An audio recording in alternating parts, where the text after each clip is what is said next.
ഇന്ന് നമ്മൾ ഡിസ്കസ് ചെയ്യുന്നത് മാനേജ്മെൻറ്റ് എന്ന് പറയുന്ന കോൺസെപ്റ്റിനെ പറ്റിയും അതിൻ്റെ ഇമ്പോർട്ടൻ്റ് ആയിട്ടുള്ള ഫങ്ഷൻസും ആണ്. മാനേജ്മെൻറ്റിൻ്റെ ഡെഫിനേഷൻ ഒന്ന് നോക്കാം. ഹെൻറി ഫയോളിൻ്റെ ഡെഫിനേഷൻ തന്നെ ഒന്ന് നമുക്ക് പഠിച്ചു വെക്കാം. According to Henri Fayol, to manage is to forecast and to plan, to organize, to command, to coordinate and to control.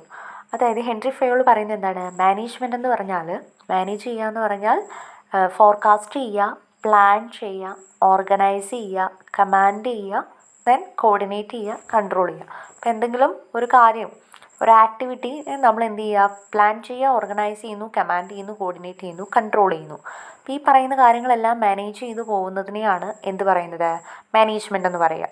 Okay, അപ്പോൾ ഈ ഒരു ഡെഫിനേഷൻ പ്രകാരം അദ്ദേഹം പറയുന്നത് മാനേജ്മെൻറ്റ് എന്ന് പറയുന്നത് ഒരു ഡിസ്റ്റിങ്ക്റ്റ് പ്രോസസ്സാണ്, ഡിഫറെൻ്റ് ആയിട്ടുള്ള ഒരു പ്രോസസ്സാണ്. അതായത് ഡിഫറെൻ്റ് ആയിട്ടുള്ള കുറേ ആക്ടിവിറ്റീസ് കണ്ടെയ്ൻ ചെയ്യുന്ന ഒരു പ്രോസസ്സാണിത്.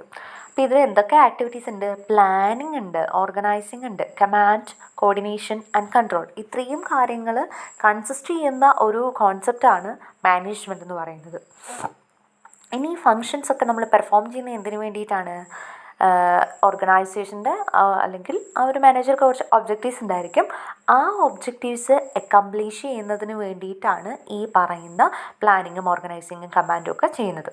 ഓക്കെ, ഇനി ഈ ഒബ്ജക്റ്റീവ്സ് അക്കംപ്ലിഷ് ചെയ്യുന്നതിന് വേണ്ടിയിട്ട് ഹ്യൂമൻ റിസോഴ്സസും യൂസ് ചെയ്യുന്നുണ്ട്, മെറ്റീരിയൽ റിസോഴ്സസും യൂസ് ചെയ്യുന്നുണ്ട്. എസെൻഷ്യൽ ആണ്. അതായത് ഒരു മാനേജ്മെന്റിന്റെ പല തരത്തിലാണ് ഈ ഒരു മാനേജ്മെന്റ് എന്ന് പറയുന്ന കോൺസെപ്റ്റിനെ ഡിഫൈൻ ചെയ്യുന്നത്. ഹ്യൂമൻ റിലേഷൻ അപ്രോച്ച് പ്രകാരം പറയുന്നത് management is getting things done through the efforts of other people. അതായത്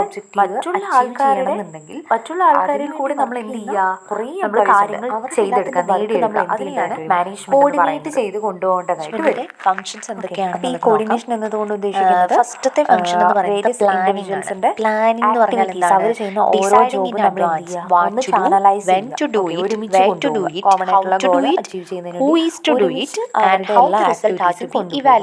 അതിനെയാണ് പ്ലാൻ ചെയ്യാന്ന് പറഞ്ഞാൽ നമ്മൾ മുൻകൂട്ടി ഒരു കാര്യം എന്ത് ചെയ്യുക?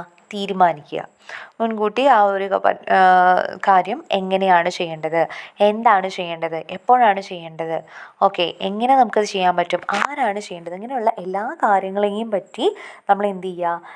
അഡ്വാൻസ് ആയിട്ട് ഡിസൈഡ് ചെയ്യുന്നതിനെയാണ്, തീരുമാനിക്കുന്നതിനെയാണ് പ്ലാനിങ് എന്ന് പറയുന്നത്. അപ്പം മാനേജ്മെൻറ്റിൻ്റെ പ്രൈമറി ഫങ്ഷനായിട്ടാണ് നമ്മൾ പ്ലാനിങ്ങിനെ കൺസിഡർ ചെയ്യുന്നത്. ഫങ്ഷൻ ഓർഗനൈസിങ് ആണ്. അതായത് ഈ പ്ലാനിങ് കഴിഞ്ഞതിന് ശേഷം നമ്മളിപ്പോൾ ഒരു കാര്യം ചെയ്യാൻ വേണ്ടി പ്ലാൻ ചെയ്ത് കഴിഞ്ഞാൽ എന്ത് ചെയ്യണം? People in the organization have to be organized to achieve the objective. അതായത് നമ്മുടെ ഓർഗനൈസേഷനിൽ കുറച്ച് ഒബ്ജക്റ്റീവ്സ് ഉണ്ടായിരിക്കുമല്ലോ, അപ്പോൾ അത് അച്ചീവ് ചെയ്യുന്നതിന് വേണ്ടി നമ്മൾ കാര്യങ്ങളൊക്കെ ഒന്ന് ഓർഗനൈസ് ചെയ്യണം. ഓക്കെ, സോ ഈ ഓർഗനൈസേഷൻ എന്ന് പറയുന്ന ഫംഗ്ഷൻ എന്താണ് ഉദ്ദേശിക്കുന്നത് നോക്കാം. Organisation is the process of identifying and grouping the work to be performed, defining and delegating responsibility and authority, and establishing relationship for the purpose of enabling people to work most effectively together in accomplish the objectives. അതായത് organisation എന്ന് പറയുന്നത് ഒരു work എങ്ങനെയൊക്കെയാണ് perform ചെയ്യേണ്ടത്. Okay, അപ്പോൾ അതിനെ ആ ഒരു പെർഫോം ചെയ്യേണ്ട വർക്കിനെ നമ്മൾ എന്തൊക്കെയാണെന്നുള്ളത് ഐഡൻറ്റിഫൈ ചെയ്യുന്നു, ഗ്രൂപ്പ് ചെയ്യുന്നു. ദെൻ അതിനുശേഷം ആരൊക്കെയാണ് ആ വർക്ക് ചെയ്യേണ്ടത്, അത് അവരുടെ ഡ്യൂട്ടീസും റെസ്പോൺസിബിലിറ്റീസും ഒക്കെ കറക്റ്റായിട്ട് ഡിഫൈൻ ചെയ്ത് കൊടുക്കുക. അവർക്ക് ആവശ്യമായിട്ടുള്ള അതോറിറ്റിയും റെസ്പോൺസിബിലിറ്റിയും ഡെലിഗേറ്റ് ചെയ്ത് അവരിലേക്ക് ട്രാൻസ്ഫർ ചെയ്ത് കൊടുക്കുക. ഓക്കെ, അതിൽ കൂടി ആ ഓർഗനൈസേഷനുള്ളിലുള്ള മെമ്പേഴ്സിൻ്റെ ഇടയിൽ ഒരു റിലേഷൻഷിപ്പ് ഉണ്ടാക്കിയെടുക്കുക. ഓക്കെ, അപ്പോൾ ഈ പറയുന്ന കാര്യങ്ങളൊക്കെ കൂടി ചെയ്തെങ്കിലേ അവിടെ ആ ഒരു ഓർഗനൈസേഷൻ്റെ ഒബ്ജക്റ്റീവ്സ് അച്ചീവ് ചെയ്യാനായിട്ട് സാധിക്കുകയുള്ളൂ. അപ്പോൾ ഈ കാര്യങ്ങളെല്ലാം കണ്ടെയ്ൻ ചെയ്യുന്ന, ഇൻവോൾവ് ചെയ്യുന്ന ഒരു പ്രോസസ്സാണ് ഓർഗനൈസിങ് എന്ന് പറയുന്നത്. ഇനി അടുത്തത് സ്റ്റാഫിംഗ് ആണ്. Staffing is the function of employing suitable personal for the enterprise. അതായത് നമ്മളിപ്പോൾ ഒരു എൻ്റർപ്രൈസ്, ഒരു ഓർഗനൈസേഷൻ ഉണ്ട്, അപ്പോൾ നമ്മൾക്ക് പല പൊസിഷനിൽ കുറേ സ്റ്റാഫ് വേണം അല്ലേ, മെമ്പേഴ്സ് വേണം. അപ്പോൾ ഏറ്റവും സ്യൂട്ടബിൾ ആയിട്ടുള്ള ആൾക്കാരെ നമ്മൾ എന്ത് ചെയ്യുക? എംപ്ലോയ് ചെയ്യുക, അപ്പോയിൻ്റ് ചെയ്യുക. അതിനെ ആ ഒരു പ്രോസസ്സിനെയാണ് സ്റ്റാഫിംഗ് എന്ന് പറയുന്നത്. ഓക്കെ, അപ്പോൾ സ്റ്റാഫിംഗ് എന്ന് പറയുന്ന ഒരു കാര്യത്തിൽ മാൻ പവർ പ്ലാനിംഗ് ഉണ്ട്, റിക്രൂട്ട്മെൻറ്റ് നമ്മൾ നടത്തണം. റിക്രൂട്ട്മെൻറ്റ് ചെയ്ത് അതിൽ നിന്നും വേണം നമ്മൾ ആൾക്കാരെ സെലക്ട് ചെയ്യുന്നതിനായിട്ട്. സെലക്റ്റഡ് ആയിട്ടുള്ളവരെ നമ്മൾ പ്ലേസ്മെൻറ്റ് കൊടുക്കണം. ഓക്കെ, അവർക്ക് ട്രാൻസ്ഫർ, പ്രമോഷൻ, അങ്ങനെയുള്ള കാര്യങ്ങളെല്ലാം ഇൻവോൾവ് ചെയ്യുന്ന ഒരു കോൺസെപ്റ്റാണ് സ്റ്റാഫിംഗ് എന്ന് പറയുന്നത്. അടുത്ത ഫംഗ്ഷൻ ഡയറക്റ്റിംഗ് ആണ്. അതായത് നമ്മൾക്ക് നമ്മുടെ ഓർഗനൈസേഷനിൽ നമ്മൾ എംപ്ലോയീസിനെയൊക്കെ അപ്പോയിൻറ്റ് ചെയ്തു. ഇനി അവർക്ക് ഒരു ഗൈഡ് ലൈൻസും കാര്യങ്ങളൊക്കെ പ്രൊവൈഡ് ചെയ്യേണ്ടത്. അതായത് അവരെന്താണ് ആ ഓർഗനൈസേഷന് വേണ്ടി ചെയ്തു തരേണ്ടത്, അവരിൽ നിന്ന് എന്താണ് ഓർഗനൈസേഷൻ എക്സ്പെക്റ്റ് ചെയ്യേണ്ടത് എന്നുള്ളത് അവർക്ക് കൂടി മനസ്സിലാവണം. ഓക്കെ. അപ്പോൾ അവർക്ക് സുപ്പീരിയർ ആയിട്ടുള്ള ഓഫീസേഴ്സ് ഉണ്ടായിരിക്കും. അപ്പോൾ എന്ത് ചെയ്യും, സുപ്പീരിയേഴ്സ് അവരുടെ അവരുടെ താഴെ വർക്ക് ചെയ്യുന്ന എംപ്ലോയീസിനോട്, സബോർഡിനേറ്റിനോട് കമ്മ്യൂണിക്കേറ്റ് ചെയ്യും. അതായത് അവരിൽ നിന്ന് എന്ത് വർക്കാണ് എക്സ്പെക്റ്റ് ചെയ്യുന്നത്. ഓക്കെ. ഓർഡേഴ്സും ഇൻസ്ട്രക്ഷൻസും ഒക്കെ ഇഷ്യൂ ചെയ്തുകൊണ്ടായിരിക്കും എന്ത് ചെയ്യുന്നത്, ഈ കാര്യങ്ങൾ അവരുടെ അടുത്ത് കമ്മ്യൂണിക്കേറ്റ് ചെയ്യുക. ഓക്കെ. അപ്പോൾ സബോർഡിനേറ്റ്സിന് ആവശ്യമായിട്ടുള്ള ഗൈഡ് ലൈൻസ് പ്രൊവൈഡ് ചെയ്യുക, അവരെ ടീച്ച് ചെയ്യുക, സൂപ്പർവൈസ് ചെയ്യുക, കമ്മ്യൂണിക്കേറ്റ് ചെയ്യുക, മോട്ടിവേറ്റ് ചെയ്യുക. അപ്പോൾ ഈ പറയുന്ന കാര്യങ്ങളൊക്കെ കൺസിസ്റ്റ് ചെയ്യുന്ന ഒരു ഫംഗ്ഷനാണ് ഡയറക്റ്റിംഗ് എന്ന് പറയുന്നത്. ഫംഗ്ഷൻ കോർഡിനേഷനാണ്. ഓക്കെ. അപ്പോൾ കോർഡിനേഷൻ എന്ന് പറയുന്നത് എസെൻഷ്യലാണ്. അതായത് ഒരു ഓർഗനൈസേഷനിൽ കുറേ ഇൻഡിവിജ്വൽസ് ഉണ്ടായിരിക്കും, ഡിഫറെൻ്റ് ആയിട്ടുള്ള കുറേ ഇൻഡിവിജ്വൽ പേഴ്സണൽസ് ഉണ്ടായിരിക്കും. അവരുടെ എല്ലാവരുടെ ആക്ടിവിറ്റീസ് നമ്മൾ എന്ത് ചെയ്യേണ്ടതായിട്ട് വരും, ചാനലൈസ് ചെയ്യേണ്ടതായിട്ട് വരും. ഓക്കെ. ഇപ്പോൾ ഒരു ഓർഗനൈസേഷന് കോമൺ ആയിട്ടുള്ള ഒബ്ജക്റ്റീവ് ആയിരിക്കും. ആ കോമൺ ഒബ്ജക്റ്റീവ് അച്ചീവ് ചെയ്യണം എന്നുണ്ടെങ്കിൽ അതിനുവേണ്ടി വർക്ക് ചെയ്യുന്ന കുറേ എംപ്ലോയീസ് ഉണ്ട്. അവരുടെ എല്ലാത്തിൻ്റെ വർക്ക് നമ്മൾ എന്ത് ചെയ്യേണ്ടതായിട്ട് വരും, കോർഡിനേറ്റ് ചെയ്ത് കൊണ്ടുപോകേണ്ടതായിട്ട് വരും. ഓക്കെ. അപ്പോൾ ഈ കോർഡിനേഷൻ എന്നതുകൊണ്ട് ഉദ്ദേശിക്കുന്നത് വേരിയസ് ഇൻഡിവിജ്വൽസിൻ്റെ ആക്ടിവിറ്റീസ്, അവർ ചെയ്യുന്ന ഓരോ ജോബും നമ്മൾ എന്ത് ചെയ്യുക, ഒന്ന് ചാനലൈസ് ചെയ്യുക. ഓക്കെ. ഒരുമിച്ച് കൊണ്ടുപോവുക. കോമൺ ആയിട്ടുള്ള ഗോൾ അച്ചീവ് ചെയ്യുന്നതിന് വേണ്ടി ഒരുമിച്ച് അവരുടെ എല്ലാ ആക്ടിവിറ്റീസും കൊണ്ടുപോവുക. അതിനെയാണ് കോർഡിനേഷൻ എന്നതുകൊണ്ട് ഉദ്ദേശിക്കുന്നത്. ഫംഗ്ഷനാണ് controlling. Control is the process of determining what is to be accomplished, what is being accomplished, evaluating the performance and if necessary applying corrective measures. അപ്പോൾ കൺട്രോൾ എന്നതുകൊണ്ട് ഉദ്ദേശിക്കുന്നത് എന്താണ്, ഇതൊരു പ്രോസസ്സാണ്.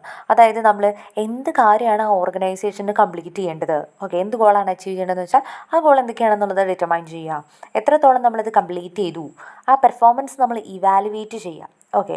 അതായത് നമ്മളിപ്പോൾ ഒരു സ്റ്റാൻഡേർഡ് ഫിക്സ് ചെയ്തിട്ടുണ്ടായിരിക്കും. ആ ഒരു സ്റ്റാൻഡേർഡിനനുസരിച്ച് കൊണ്ട് അവിടുത്തെ എംപ്ലോയീസിൻ്റെ ആക്ച്വൽ വർക്ക് ഉണ്ടോ എന്നുള്ള കാര്യം, എത്രത്തോളം അത് കംപ്ലീറ്റ് ചെയ്തു എന്നത് നോക്കും. ദെൻ അവരുടെ പെർഫോമൻസ് ഇതിൽ കൂടി ഇവാലുവേറ്റ് ചെയ്യുന്നു. ആക്ച്വലും സ്റ്റാൻഡേർഡും തമ്മിൽ കമ്പാരിസൺ നടത്തുന്നു.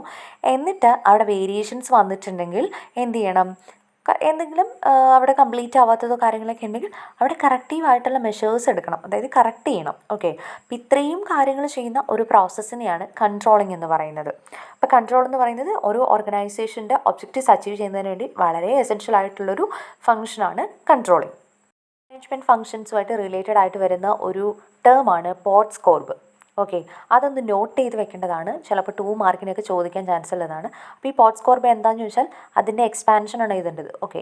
അപ്പോൾ അതിൻ്റെ ഓരോ ലെറ്റേഴ്സും എന്താണ് മീൻ ചെയ്യുന്നത് എന്നുള്ളത് നമ്മൾ എഴുതിയാൽ തന്നെ നമുക്ക് കുറച്ച് മാർക്ക് കിട്ടും. അപ്പോൾ ലൂതർ ഗള്ളിക്കാണ് ഈ പറയുന്ന മാനേജ്മെൻറ്റിൻ്റെ ഫംഗ്ഷൻസിനെ പോട്ട്സ്കോർബ് എന്നുള്ള രീതിയിൽ ഡിസ്ക്രൈബ് ചെയ്തിട്ടുള്ളത്. ഓക്കെ. അപ്പോൾ ഈ ഒരു വേർഡിലെ ഓരോ ലെറ്റേഴ്സും മാനേജ്മെൻറ്റ് ഫംഗ്ഷൻ്റെ ഓരോ വേർഡ്സിനെയാണ് ഡിനോട്ട് ചെയ്യുന്നത്. ഓക്കെ. അപ്പോൾ അതിൽ നമുക്ക് ഓരോ ലെറ്റേഴ്സായിട്ട് നോക്കാം. പി എന്ന് വെച്ചാൽ പി ഫോർ പ്ലാനിങ് ആണ്. ഒ എന്ന് പറയുന്നത് for organising, D for directing, S for staffing, C O കോർബിൻ്റെ സി ഒ എന്ന് പറയുന്നത് കോർഡിനേറ്റിങ്ങിനെയാണ് റെപ്രസെൻ്റ് ചെയ്യുന്നത്. ആർ എന്ന് പറയുന്ന ലെറ്റർ റിപ്പോർട്ടിങ്ങിനെ റെപ്രസെൻ്റ് ചെയ്യുന്നു. ബി എന്ന് പറയുന്നത് ബഡ്ജറ്റിങ്ങിനെ റെപ്രസെൻ്റ് ചെയ്യുന്നു. ഈ പോട്ട്സ്കോർബ് അതിൻ്റെ എക്സ്പാൻഷൻ ഓരോ ലെറ്ററും എന്ത് വേർഡാണ് ഡിനോട്ട് ചെയ്യുന്നത് എന്നുള്ളത് ഒന്ന് നോട്ട് ചെയ്ത് പഠിച്ചു വെക്കേണ്ടതാണ്.